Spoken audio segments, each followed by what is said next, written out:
Hi friends, welcome to Varun vibes. అందరు బాగున్నాను అనుకుంటున్నాను. మరొక కొత్త సాంగ్తో అయితే వచ్చాను నేను.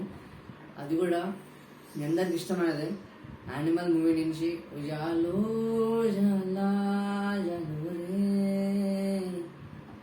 ఆ సాంగ్ నుంచి లాస్ట్ లో బ్యాక్గ్రౌండ్ మ్యూజిక్ అయితే వస్తుంది కదా.